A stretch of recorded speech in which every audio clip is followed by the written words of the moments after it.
Inilah main hakim sendiri yang tidak akan pernah ada yang mengutuknya. Pada tahun 2004, seorang pria bernama Akuyadav telah menyiksa memperkaos lebih dari 200 wanita di sebuah kawasan kumuh di Nagpur, India. Para wanita itu mayoritas berasal dari kasta Dalit, kasta terendah di India yang tidak mendapat perlindungan dari pihak berwenang. Akuyadav berhasil menyuap dan mempengaruhi para aparat setempat sehingga mereka membela dan melindungi dia, sementara dia terus melakukan ruda paksa terhadap para wanita Dalit tanpa henti. Bahkan ketika ada korban yang berani melaporkannya ke polisi, dia akan mengintimidasi dan mengancam mereka agar menarik laporannya. Seorang wanita berani yang bernama Usha Narayane melaporkan Yadav kepada wakil komisaris dengan harapan mendapat keadilan, namun ternyata berita yang beredar malah menyebutkan bahwa Yadav akan bebas dari hukuman lagi. Merasa kesal dan kecewa dengan sistem hukum, Narayane dan wanita-wanita lain memutuskan untuk main hakim sendiri. Mereka membawa pisau dan batu untuk menyerang Yadav di pengadilan. Yadav tidak merasa bersalah sama sekali, dia malah mengejek salah satu korbannya di pengadilan dan polisi tidak peduli akan hal tersebut. Sebagai balasannya, para wanita itu menyerangnya dan membunuhnya dengan cara yang mengerikan. Mereka menusuk hingga 70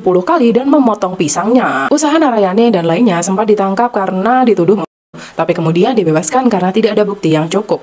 Hakim Bau Fahane sadar akan situasi sulit yang dihadapi para wanita itu dan kegagalan polisi untuk melindungi mereka. Kematian Akuyadav menjadi salah satu kisah balas dendam yang paling mengerikan dari India. Kalian nggak ada yang berpikir kalau ini nggak adil kan? Ini tuh hampir mirip sama kasus yang itu loh, yang baru dibebasin sama hakim gara-gara dia ngebunuh pacarnya.